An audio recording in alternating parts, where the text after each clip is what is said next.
Okay, let's unpack this. I've been hearing whispers about BAAI's OmniGen2, an AI that not only creates stunning images from text, but apparently understands how to edit them, and even self-corrects. That sounds, well, almost futuristic. What exactly are we diving into today with this new open source model? You basically got it, yeah. Our mission for this deep dive really is to show you how OmniGen2 pulls together all these different tasks, text to image, really precise image editing, even complex stuff like subject-driven generation, all inside one pretty innovative framework. It's a good shortcut, I think, to getting up to speed on the cutting edge here. Some surprising capabilities. All right, so let's start with the core of it. What makes OmniGen2 tick? This decoupled brain idea. For listeners maybe familiar with other models, how does separating the text and image pathways, well, how does that fundamentally change things? Why is it such a breakthrough? That's a really good question. The genius of this decoupled brain, as you called it, is it lets the text AI and the image AI really develop their own mastery independently. Yeah. See, unlike older models where parameters are often shared, OmniGen 2 has an autoregressive transformer just for text, dedicated, and then a completely separate diffusion-based transformer purely for image synthesis. Okay, so two specialists. Exactly. And this clever separation, it stops the text understanding part from getting compromised, Yeah. while still giving really rich visual context to the image module. It means each part can be brilliant on its own. One is on the other back. It also uses something called OmniROP, which is a novel way to encode position, helps it understand complex layouts and sequences really well. And this is where, for me, it gets really interesting, this reflection mechanism, a model that self-corrects. Yeah. Sounds almost too good to be true. I mean, how autonomous is this feedback loop, really? Does it ever get stuck or miss subtle things? Or is it genuinely like a human critically looking at it? Right, you've absolutely hit on the core breakthrough here. This isn't just some neat trick. It's the AI actually learning to critique its own work, its own art. Yeah. OmniGen 2 has these feedback loops built into its training. So the model looks at its own generated pictures, identifies where things don't quite match the instructions, and then it figures out how to refine them. It's basically mimicking self-correction you might do at test time. It learns to revise, even stop generating if needed. Wow. And this really boosts how well it follows instructions, the accuracy and the visual coherence too, Yeah. especially for those tricky nuanced things like change just the color of that object or get the right number of things in the scene or put something exactly here. It's a key step, I think, in closing that quality gap we often see between, say, open source and the big commercial AI models. That's a huge leap. So how do you even measure success for something this complex? That brings us to Omni context, right? Precisely.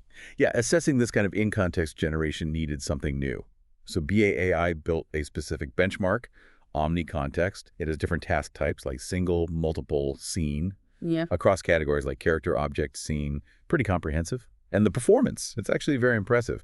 OmniGen 2 is state-of-the-art among open source models right now, scoring 7.18 overall. 7.18, okay. And this evaluation isn't just checking, does it look real? It's really stressing the semantic alignment doesn't match the prompt and crucial cross-image consistency. Does the character look the same across different images? Okay, makes sense. So boiling it down for you, the user listening right now, what are the main benefits? What can OmniGen 2 actually do for you? Right, the key takeaway is its versatility.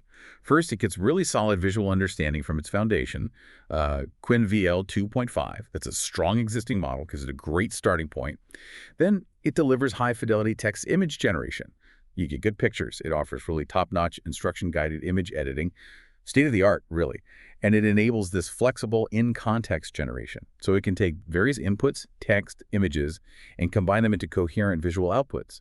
And crucially, it's open source. The models, the data sets, the code, it's all out there. That's huge for researchers, for developers. A powerful, resource-efficient foundation. Okay, practicalities. If you're ready to try unleashing its potential, a few quick tips. Natively, you're looking at needing an NVIDIA RTX 3090 or something similar. It needs about 17 gigs of VRAM. Which is admittedly quite a bit. Yeah, it is. But Yeah. if you have less, don't worry. You can enable Model Cup UFloat that cuts VRAM use almost in half. Or, even more drastically, enable sequential tip UFloat. Gets it under 3 gigs of VRAM. It will be slower, though. Keep that in mind. Definitely a trade-off there. And for quality, a couple of things. Always feed it high-quality input images. We're talking preferably over 512 by 512 pixels. Small, blurry inputs. You'll get low-quality outputs. Garbage in, garbage out, essentially. Makes sense. And be specific with your instructions. Like, don't just say add the bird. Say add the bird from image 1 onto the desk or image 2. Much clearer. Oh, and for now, prioritize English prompts. They tend to give the best results. Got it. One last performance tip, maybe. If you want faster inference, try tweaking the craft Grangen parameter downwards. It slightly reduces how strictly the AI follows the text. But surprisingly, yeah, it has a pretty negligible impact on the final output quality. Worth experimenting with. Good tip. So, stepping back for just a moment, OmniGen2's real innovation, I think, it lies in that unique architectural split, that decoupled brain, plus the integrated reflection mechanism for getting better over time and the high-quality data they used. It's a really remarkable step forward for open source AI. So, the big question then. What fascinating possibilities does an open source, self-correcting multimodal AI like this unlock for creators, for researchers, developers, or just anyone curious about where generative AI is heading? Imagine the creative workflows, the scientific visualizations, the accessibility it could enable. Definitely something to mull over until our next deep dive.